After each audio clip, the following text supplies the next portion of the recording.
Welcome back to the Herd is Calling podcast. It's been 14 months. We plan on taking off 3 weeks. We have not been on social media or producing podcasts in 14 months.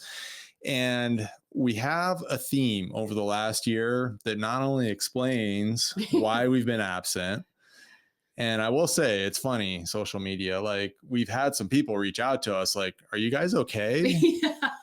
We were really active on social media and building online programs and stuff. So it was a thing. And we were just like almost getting comfortable with it too.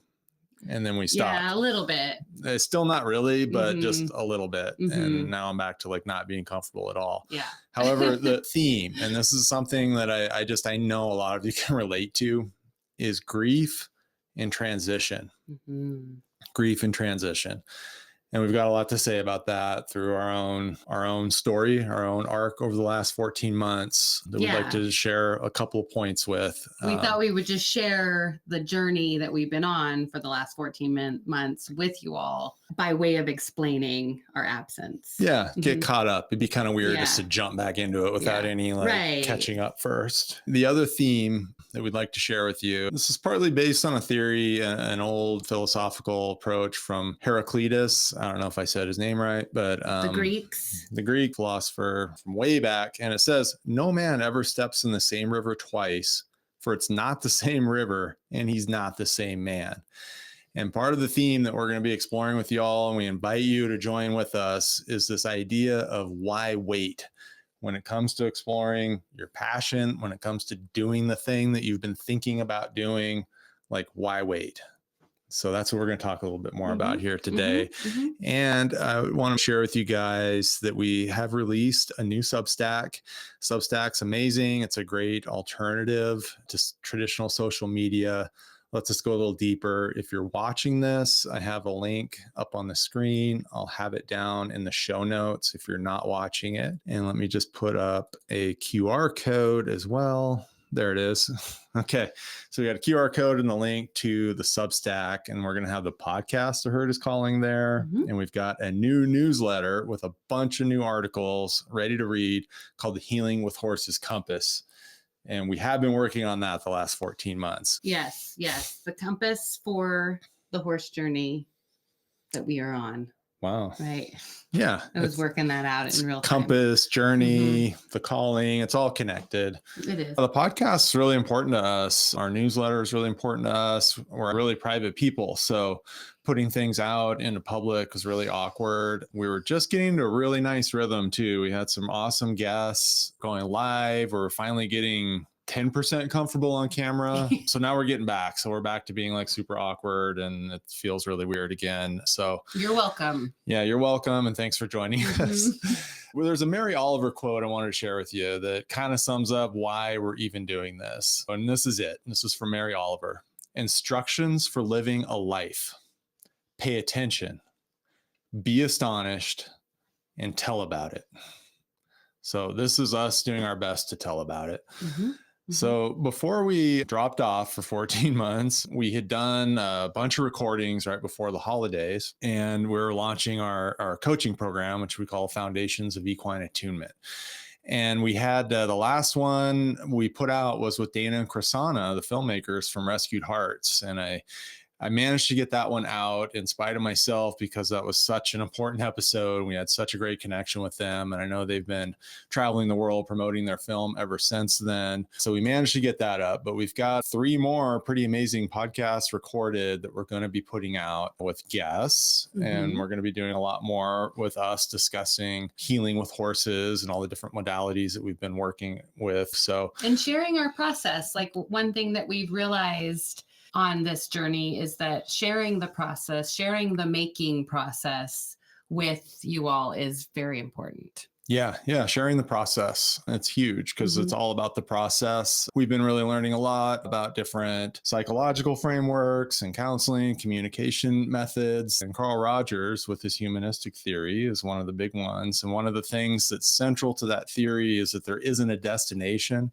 There's just a direction. I think that speaks to the deeper meaning of sharing the process, building in public. This whole thing is like for us, and like nobody talks about the pandemic anymore, which is fine. It's not exactly our favorite topic, but this whole thing has been like a long tail effect post-pandemic. Part of what happened was we were living in a place that was almost an hour and a half from schools, and everything opened back up, and we found ourselves just like driving. By the time you drop off, pick up, do this, do that, and it's like 4 hours a day in the car just getting our teenagers, 3 of them, off to schools. And anybody that's a parent, anybody that's juggling all those responsibilities can relate to that overwhelm.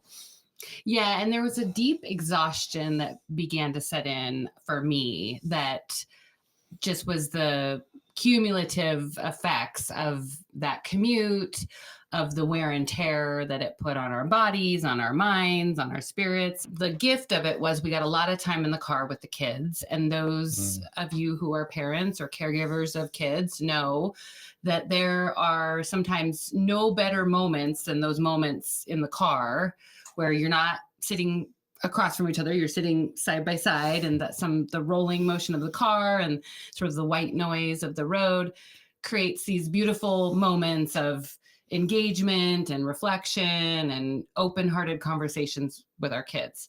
And so that part was really great. But then there was also just the drudgery of it. And yeah, it was a big deal. And, we made it work. We are the recipients of a certain amount of privilege that made it doable for us to make it work, to get our kids to school. But, we moved out of Bend, Oregon, where we lived in the pandemic. And we thought the pandemic was going to last longer. We thought we were going to develop our property that was out of town and things would sort of roll from there. And when the world sort of got back to how it was before the pandemic, or of sorts how it was before the pandemic, we couldn't get back to our original community. We were priced out, frankly. Okay. But our kids' schools, their friends, their community was still back there. And the access to our ability to make a living was still in Bend. We were commuting because we could not afford to live in Bend anymore. And I think that's just something to, name. Like, it was a rough realization that even if we wanted to move back, we couldn't. Yeah, it was tough because, we moved out. We're hoping to just get off grid and live kind of detached from society and all of those things. And then next thing we know, everything is ramped back up and we're priced out. We're an hour and a half out of town, and we're just like literally driving in every day to like just try to hustle and make it work. And it was really challenging. And yeah, we did straight up get priced out of the housing market here in Central Oregon. Everything like doubled in those few years. And we're not able to figure that out. So that was part of the challenge as well. I love that you talked about the kids side by side, because there is, in everything, there's always those silver linings and that just kind of parallel time together that's sort of unplanned and unscripted. It was actually a really great chance to bond and connect, And then another thing that happened that we weren't really expecting was you took a couple of horses in training. When we first met, we started a business called Cascadian Stables, which primarily was training horses. And before that, of course, that was your apprenticeship and your career. And that's like the thing you do. We don't talk about that a lot because we're more into equine therapy and equine attunement and these deeper philosophical concepts, but you are a damn good horse trainer at heart and schooled in that. And a friend of ours needed help. She'd actually had an accident with one of the horses. There was actually broke her back. It wasn't a complete injury. She wasn't paralyzed, thank God, but it did set her back many months where she had to rehab, and she was in no position to work with her horses during that time. So, and to her credit, she knew that if she could make it happen, they deserved that. They deserved the horse that she had the accident with, deserved a chance to sort of relearn some things and maybe get over some of the hangups that he had that caused that accident to happen. And it was a real rehabilitation project is the way it ended up looking. I was kind of surprised. It was an amazing experience. It was really fun to get back to my roots. And the beauty of that experience is that the person whose horses we had was so open to just letting me do what I needed to do for a few months. And it really created a transformation in the horses, a transformation in me and my style. I was able to really lean into some of the things that I had always wanted to do, the things that I've been playing around with my own horses, but had not had the opportunity to practice with client horses simply because there's so much pressure and time constraints around working with client horses for us horse trainers that a lot of times it's just a luxury we're not afforded. Some of us are, and good job, you guys. Congratulations to you. Many of us are still needing to show very tangible progress that clients, people who are not experts, can see. And that creates for me all sorts of ethical dilemmas for the way I work with the horses, for myself. This was just a gift. We just leaned into the time, taking the time it took to work with these horses to get them to the spots where they needed to get to. And in the long run, they made more progress in a shorter amount of time than I think if I had been rushing the process like I did back when I was, had a barn full of horses to get worked with every day and clients calling for progress reports and all of that. So it was a really transformative experience for me, for sure. Yeah, it was a transformative experience for the horses too. I mean, the one horse who's very sweet, but he did buck his person off and she did break her back. Yeah. And she's a young, extremely healthy, athletic person. Yeah. Good rider. Yeah, good rider. So it was a really serious thing that happened. And the other horse was supposed to be a kid's horse. And he literally just knocks the kid over. He doesn't stand. He doesn't let people pick up his feet. They were thinking he had neurological issues. Oh yeah, they thought it might his balance. Because he had no balance. I think weren't they medicating him just to do his feet? That's right. That's right. Just for the farrier, he had to be tranquilized. Yeah. So when you say rehabilitation, it really was mind and body. And we did a combination of all of your horse training. We did some equine body work, and it was amazing, the progress. And of course, this was when we went dark on social media making content, but I did film and track that whole process for his person to watch and to learn from and to refer back to. And we're going to be putting that up to share because it really was a cool process. And both horses were totally different and they took completely different mechanisms. So that'll be fun to share. Yeah. And I don't want to go too deep into that now because we can have a whole other conversation about that. And we will. Yeah. But it was also during this time that you decided to rejoin your MSW, your graduate degree program at Portland State University. Oh, yeah. And that was a pretty big deal because this is something I've been watching Victoria for years work on this process. And for anybody that has not done things in the traditional order, like we have not done, it's very difficult to go back to school as an adult. When you're raising kids, when you're in the career that you're in, it's a lot. And I guess there's a reason traditional culture has people do that out of high school before you have children, responsibilities and all the bills and yada, yada. So I saw her working so hard at this, from finishing the bachelor's degree to just applying and getting into the graduate degree to starting it. And then the pandemic hits and everything just kind of exploded. I don't want to tell your story. It's been a process. I'm the first person in my family of origin to go into higher education and get these really types of degrees. It's a huge honor and privilege to even be afforded the ability to do it. And I highly recommend it to people in their 30s and 40s to go back to school. Boy, 50s and 60s. Yeah, exactly. I have learned things that I know I wouldn't have had the chance to learn had I not decided to do this. And particularly the program that I'm doing now, it's an MSW program, and I'm nearing the end of it, which is very exciting. Which is a master's of social work and clinical track. So the idea is to be licensed and work with clients in a clinical setting with all sorts of mental health concerns and issues. And it's been amazing because this process, particularly the MSW that I'm working on through Portland State, is a lot of looking at yourself, a lot of unlearning, a lot of deep critical thinking, critical consciousness. It's just been an amazing journey. And like most things that are amazing, pretty hard too. Yeah. Yeah. Mm-hmm. As we had discussed in depth with Chrissy Stout in our podcast about how important that word therapy actually is and how critical equine-assisted psychotherapy is.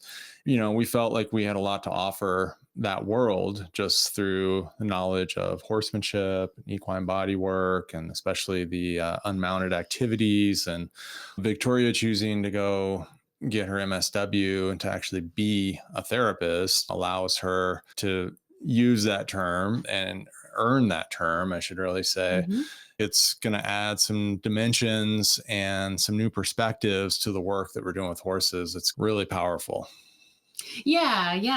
I'm excited. And the process has really allowed me to find community. I think I'm somebody who's struggled to find my people, outside of my family. One thing about working in this field, one thing about being around other people who are working and learning in this field, they're really cool people.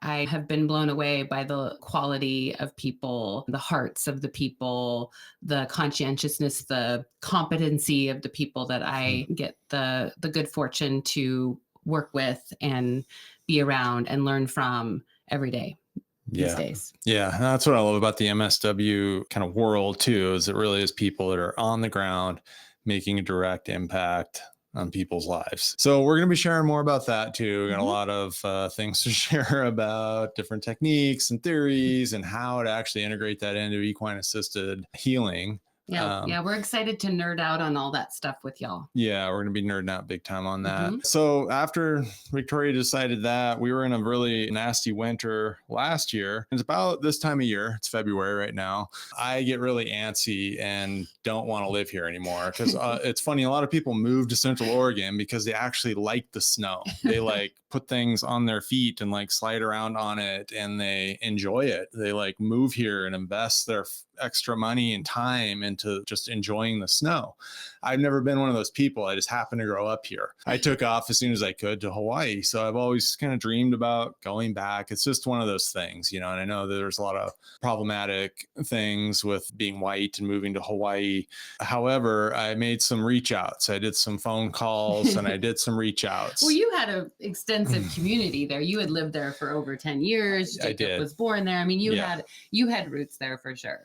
Yeah. I felt like in a lot of way I grew up there because I moved there. I was barely 18. And like you said, Jacob was born there. Yeah, it's a very special place to me. And me and Victoria had never gone. It's been a long time since I've been back. And I never had never went been, together. period. You never been, period. So I was kind of just doing some reach outs saying, hey, we have some unique skills and maybe there's some places that might enjoy having us come visit. Much to my surprise, the Hana Ranch reciprocated and they invited us out to do some consulting. And Hana Ranch is a really special place because it's in the town of Hana, which is on the east side of Maui. It's extremely remote and separated from the rest of society. There's no corporate stores. The Hawaiian culture has been preserved there to a large degree. It's very special place culturally, environmentally, spiritually, just on all the levels. So we got to go there and we did a whole thing. And I've got to be honest, I was hoping they would just ask us to stay. And there was a moment where we were this close. The ranch was actually for sale. This is a $70 million ranch. So this isn't like a normal property. And somebody was going to buy it. And the guy that was managing it thought that, training horses and really having like a thriving equine program there and even running therapy programs for the community of Hana was something that they would be interested in. And we were on that list and it was literally this close. There was a minute where we thought we were moving. We thought we were going to Hana to just like ride horses and work with the community. But the sale fell through and the investment company that runs the place scaled back. And, he said he's going to call us if that changes, but I'm not holding my breath. No. Yeah. But we did make some amazing friends. We did. At the ranch. Some of the guys that have grown up there, living on and working on that ranch were some Yeah. of the most genuine, beautiful people I've ever met. And it was really a gift to be there in that just amazing place. Yeah, there's some real cowboys in Hawaii. In Mhm. fact, they call them paniolo, is a traditional Mhm. word for cowboy in Hawaii, and it has the same Spanish horsemanship and cow working roots that the Western, the American Western cowboy has, but the paniolo actually has an older history Yeah. than the American cowboy. So I thought that was really interesting too. So yeah, and those guys are legit horsemen. yeah, They just really they're very are. hardcore. Yeah. So legit. But what was amazing is they were so gracious and so interested to learn. I was actually surprised at how open they were to listening to this little white woman from the mainland come and say, well, try this and try this.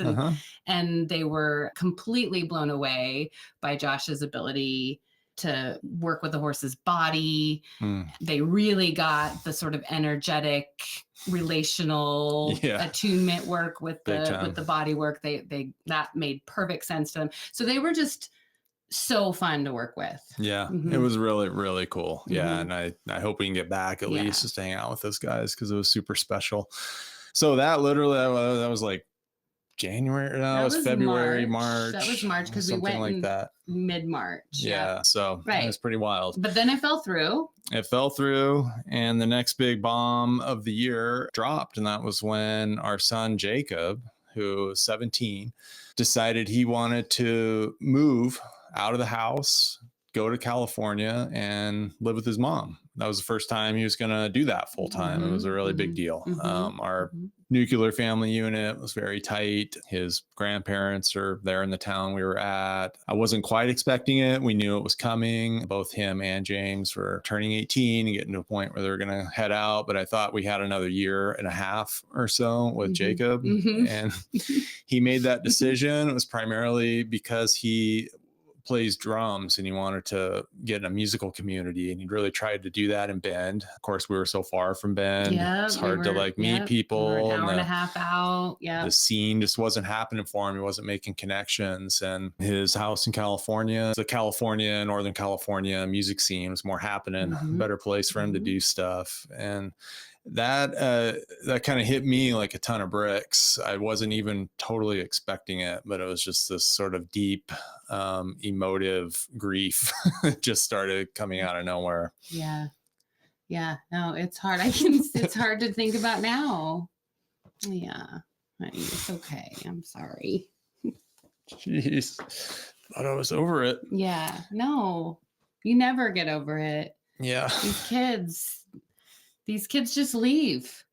Yeah, that's what they do. You spend all your time, you change your whole life, you dedicate everything you've got. And if you're successful, they'll leave and they'll barely wave as they're walking out the door. That's the paradox. That's the paradox is like that the whole mission of a parent is to prepare your kid to do this, to go fly, to go do their thing, to go follow their bliss, to go be in the world.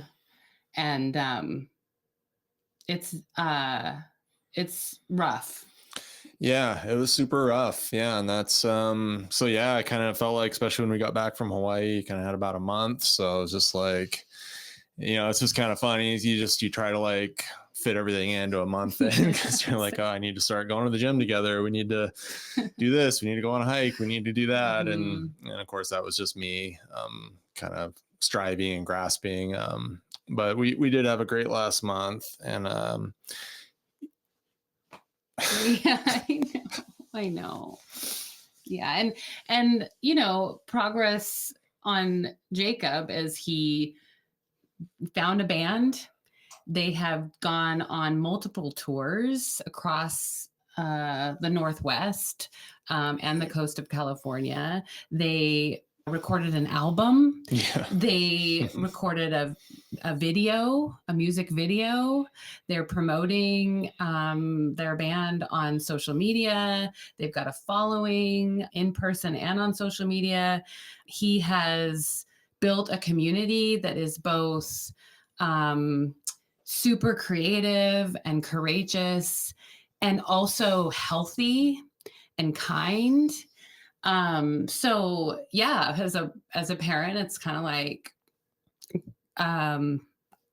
yeah, it's like the best. It's like, okay, good job. I know it's funny. I couldn't be happier and Mhm. sadder at the same time. Mhm. And yeah, I guess when I don't know if you're anything like me, when you kind of think of a teenage like punk rock scene, you think there's going to be drugs, there's going to be this like wild stuff. It just couldn't be further from the truth. Yeah. This, you know, Mhm. not that that doesn't exist, but he and his friends are they're really into the music. You know, they Mhm. actually are really dedicated to that and pursuing that. And yeah, they've made an album, they did a music video, he's got his YouTube channel.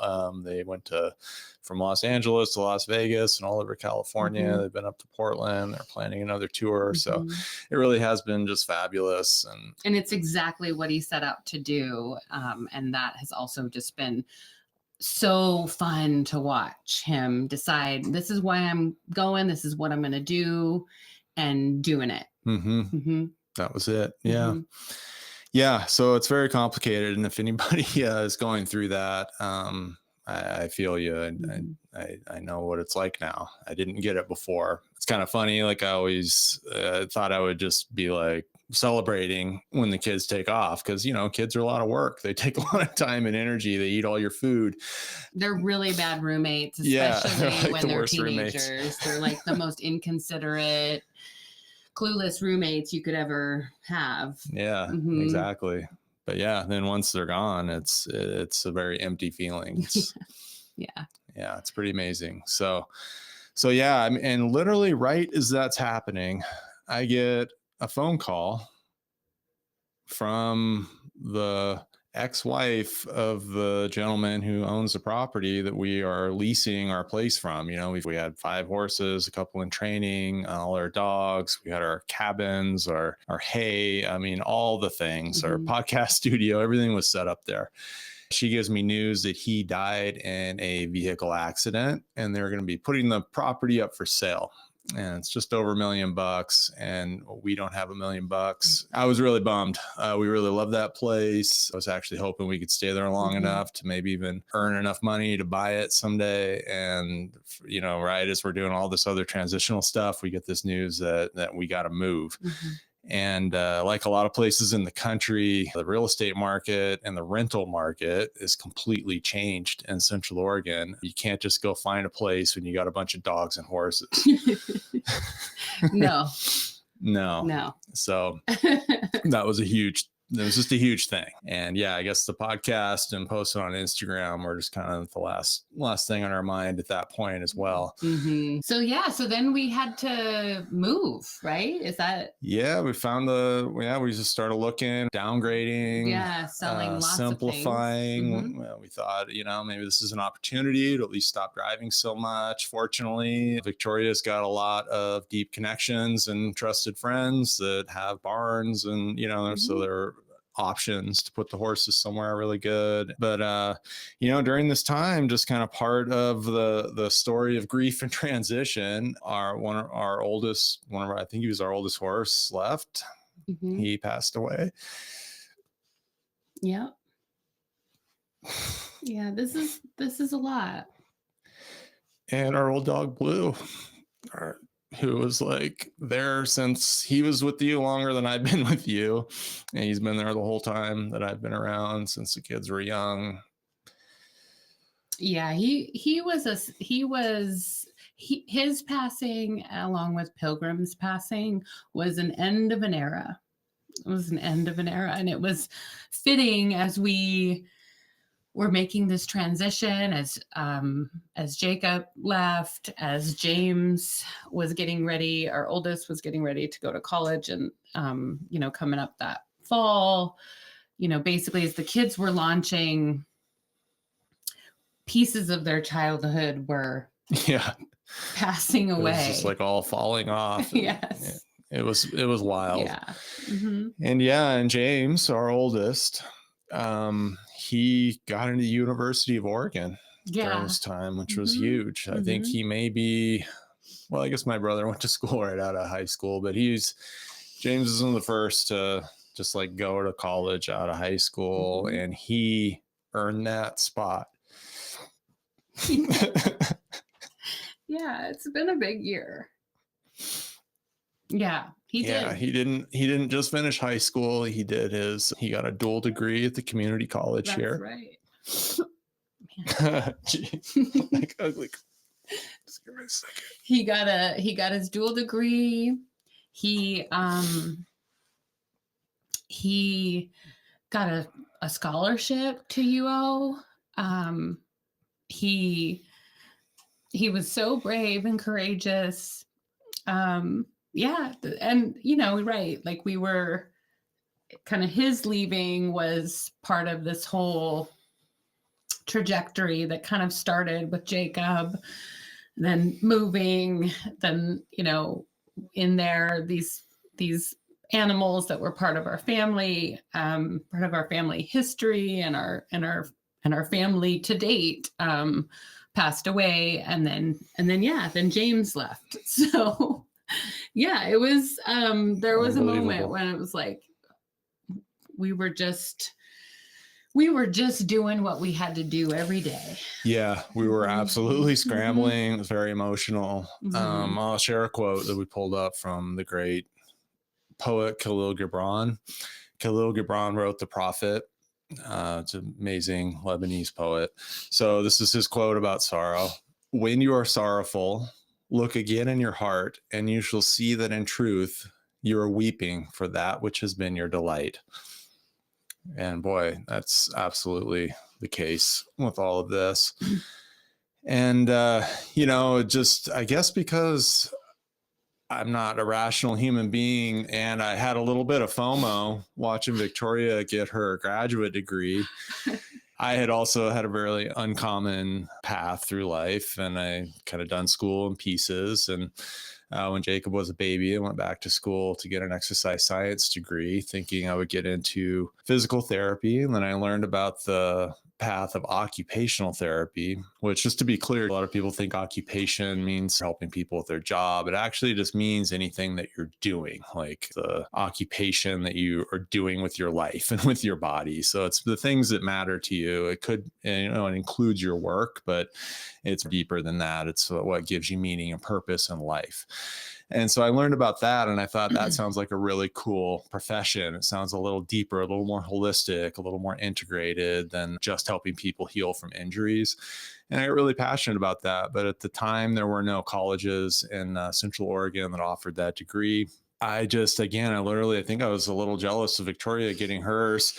And I thought, geez, I want to have a graduate degree. So I just kind of got online and I started looking. And sure enough, there's these new hybrid programs that allow people to live in their community and go do these immersive labs, several of them for 2 weeks at a stretch. And I found an amazing program through Hawaii Pacific University. I applied. I wasn't really thinking I would get accepted. There's so many things you have to do to get accepted to these things. And I thought I'll just keep putting one foot in front of the other, and it probably won't happen, but it would be silly not to try. And they accepted me, and I entered into this doctoral program for occupational therapy, which literally started at the end of August. I was at my first 2-week immersive lab while James was moving into his dorm, which I was really bummed to miss that move in, but it was kind of exciting too. It was like we were just all doing school. This transition was happening. Jacob had sort of settled in, and things were happening. And the reason I did that too, there was a lot of fear about doing it. I thought I was going to be too old, I'm only in my mid 40s, which is super young, but I could tell just by some of the early class meetings, a lot of my classmates had just been going to school and went right into this program. So they're in their mid 20s. And so I got 20 years on most of the people there. I just thought, what am I doing going back to school? And honestly, it's not like the pay is like amazing. It's not like you just start making tons and tons of money when you get these degrees. It's actually a really hard job, and you have to work with clients in difficult settings. But what it did was it fed into a bigger vision that Victoria and I have always had from when we first met. And that was to have a healing arts center. I've refined that language a little bit as we've learned, and now it's a community-based wellness program. But that's always been our dream. with Victoria's work with horses and my work with massage and body work and exercise science, honestly don't think we needed to go back to school to do that. Right. But the extra credibility and the certifications and the networking and the community you get by earning a graduate degree, by being able to do licensed psychotherapy, by being, say, a licensed occupational therapy, that opens up a lot of avenues, and it just allows you more tools to help more people. And we thought that those two degrees would really complement each other in our community-based wellness program. So yeah.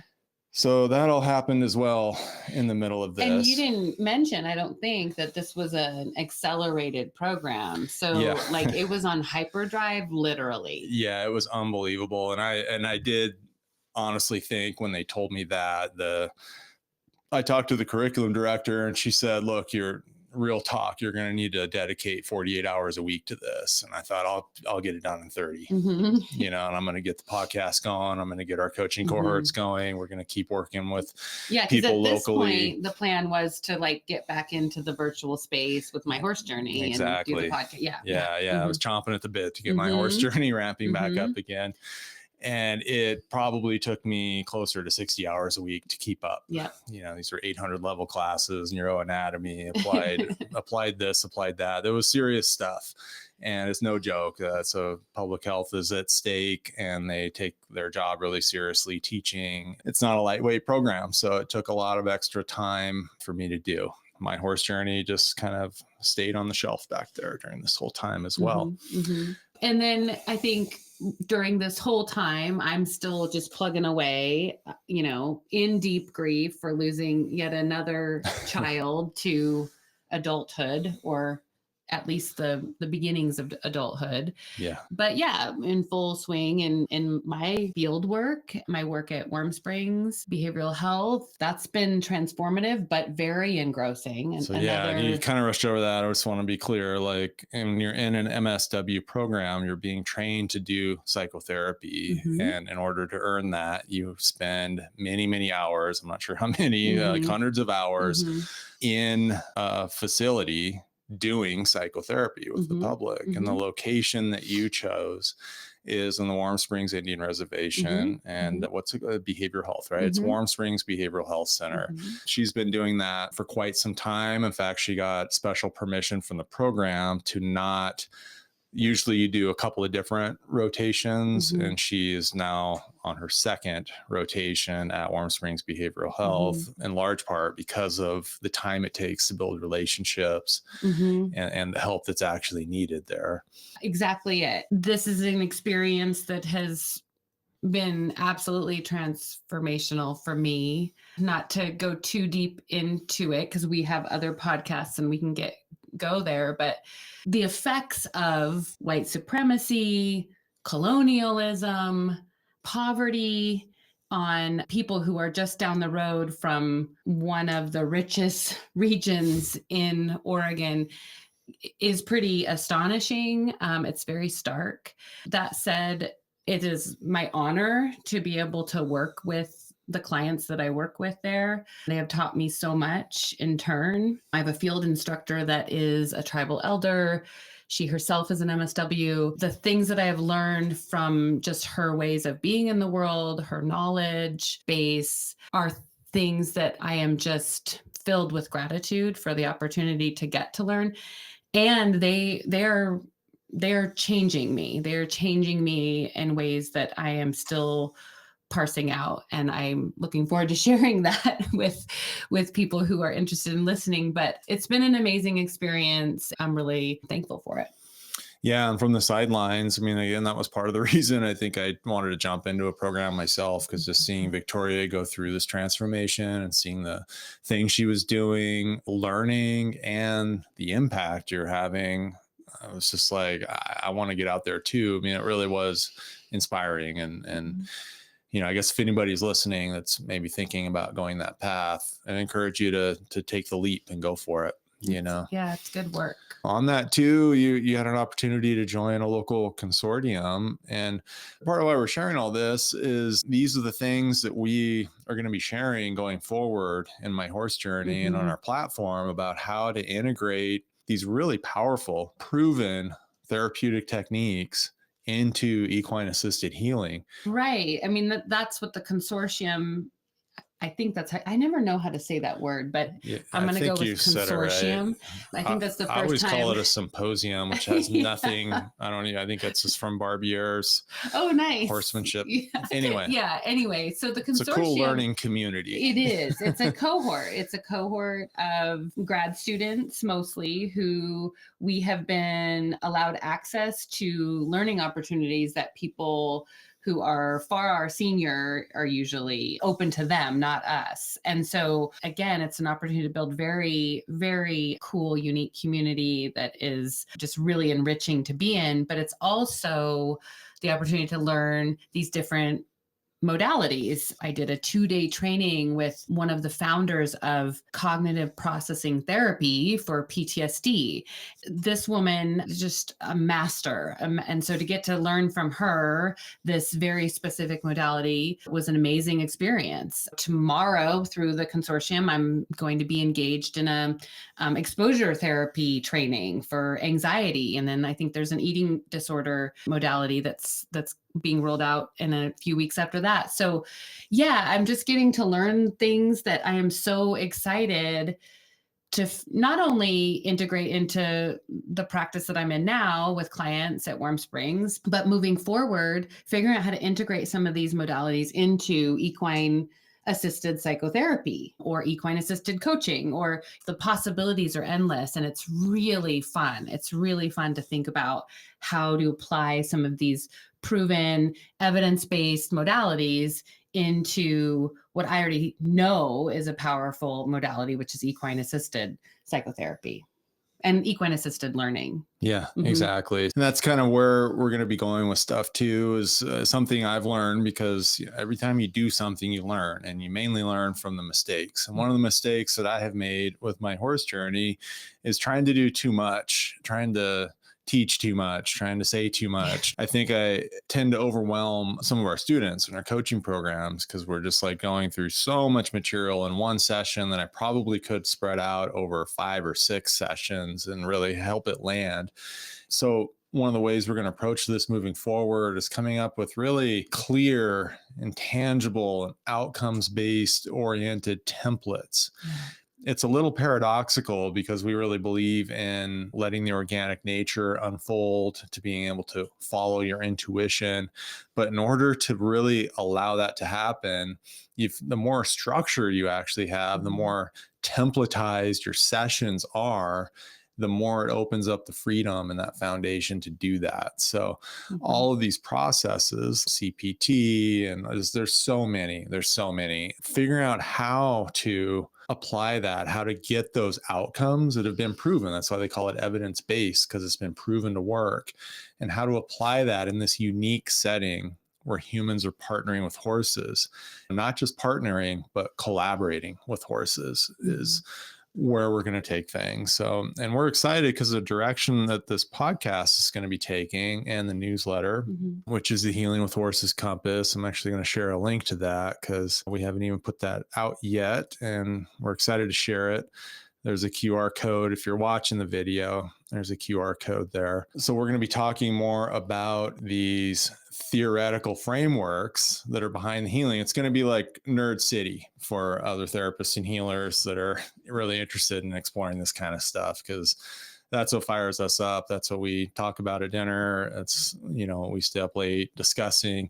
So I want to share that more going forward, how to actually apply it. And it does seem like, it's funny, as we just kind of went through this timeline of what we've been up to since we've been offline and what has brought us back. I feel like it's really clear that everything that we have experienced up till now is setting us up for this moment, and setting us up for doing the work that we know we want to do. Yeah, exactly. Yeah. And I think a lot of healers and therapists fall into that trap. It's basically a version of perfectionism where you're trying to do too much because you care so much, because you know how important it is. Mhm.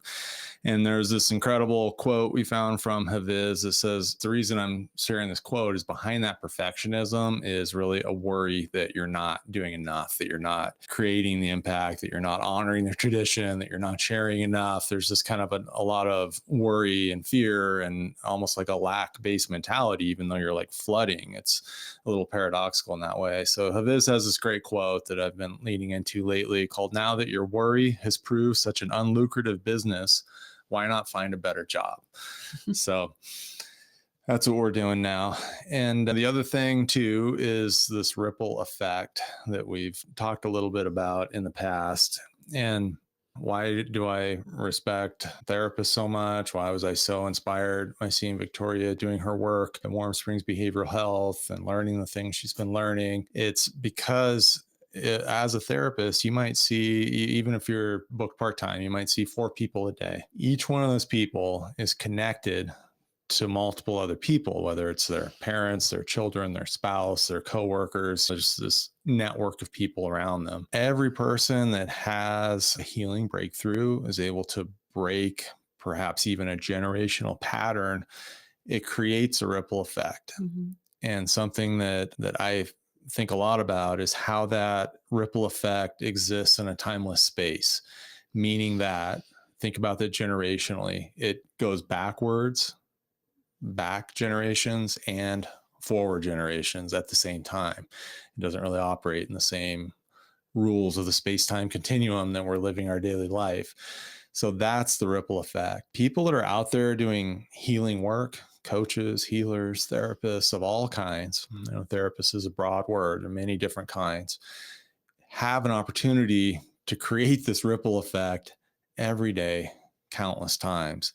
So that's just where it's at for us. And I had that incredible experience interviewing our friend Barb Cass, who's in our horsemanship program. Mm-hmm. And she is one of the first parent coaches in America. And she ran large programs for kids and their families, including residential programs. Often when we're done with podcasts, I like to reflect back to our guests on some of the things that I appreciate about them. And it's one of my favorite parts of the podcast. And I was just sharing that how much I appreciate her. And I was thinking about the impact she had.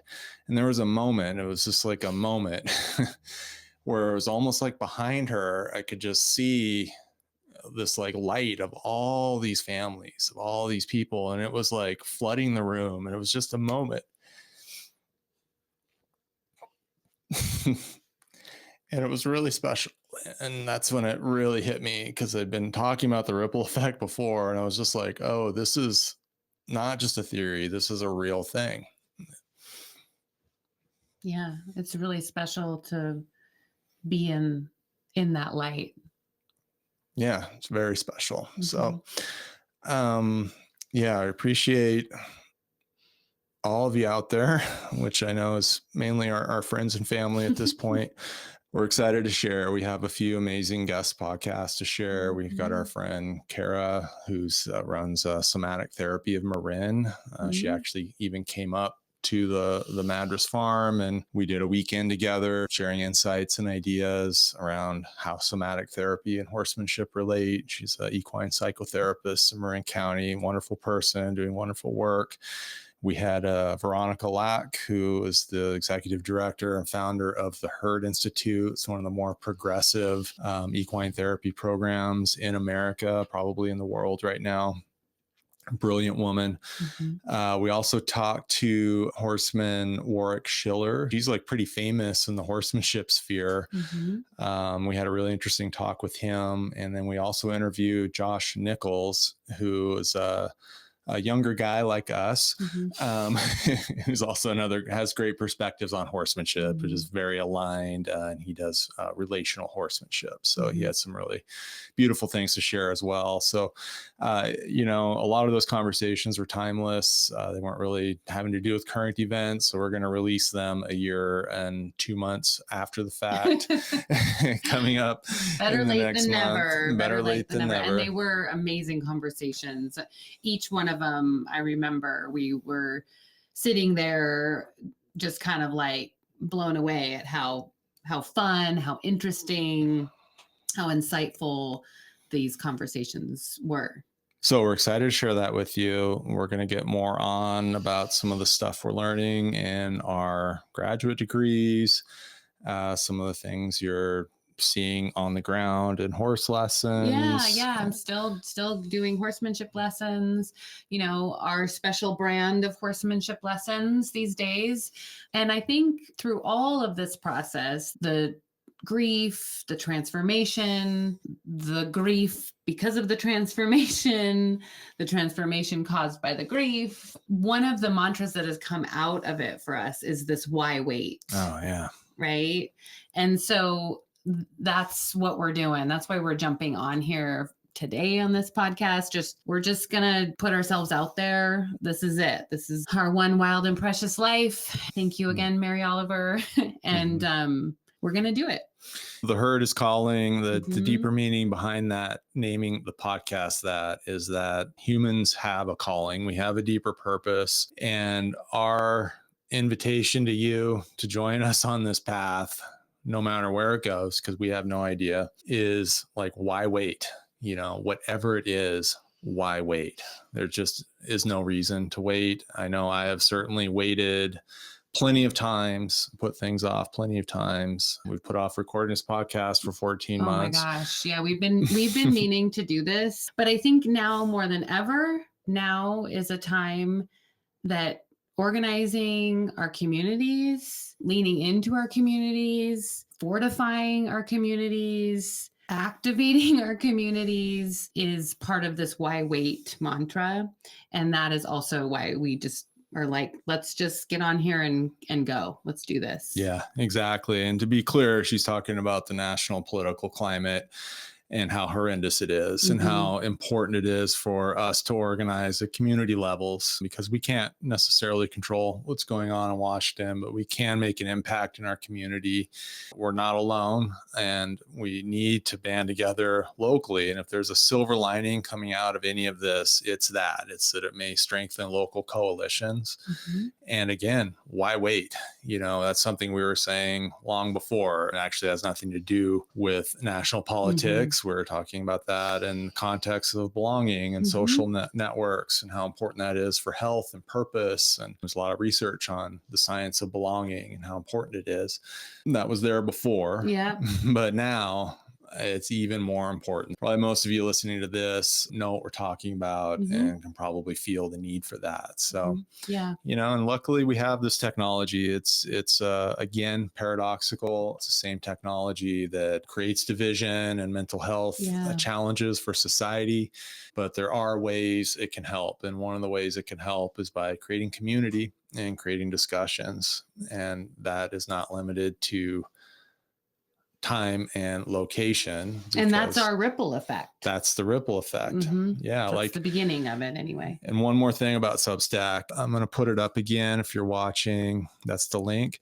Substack is a really happening place as an alternative to traditional social media. It's full of more thoughtful inquiry, more in-depth discussion. There's some really brilliant writers. We created a lot of articles there. I've actually been building that over the last 14 months. When I have been able to put time into my horse journey, I've been putting it towards the Substack. We've got it populated with a lot of articles. You can comment on there. There's all kinds of features that we're not even really sure yet how to use. So I hope you can come join us on Substack. We have the podcast videos up there. We've got the newsletters. We're not putting any price gate to any of that. Everything on our Substack is totally free for now, at least. Come and check it out, because Substack is actually a really cool place. Yeah. Talk about more nuance, more context, more deep discussion. It's a cool spot. We're enjoying it. So our newsletter is called The Healing with Horses Compass. Yeah. The Healing with Horses Compass. And of course, the podcast is The Herd is Calling. Yes. And it's all hanging out on Substack now, which is actually a community-based platform. And it's free. It's open source. Yep. So there's no gatekeeping there. Just go check it out. At all. Great.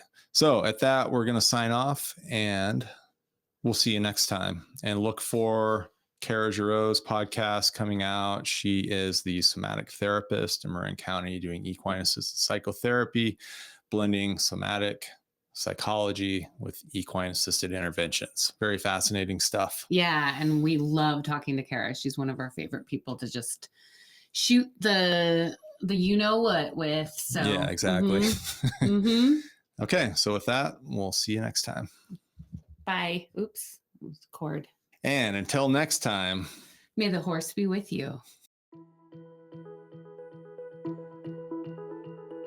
I hope you enjoyed the show today. We'd love for you to join our free Substack community for The Herd is Calling. Connect with us, engage in thoughtful discussions, and access exclusive content. Click the link nearby to subscribe. It's so easy and totally free. We appreciate you listening, and as always, may the horse be with you.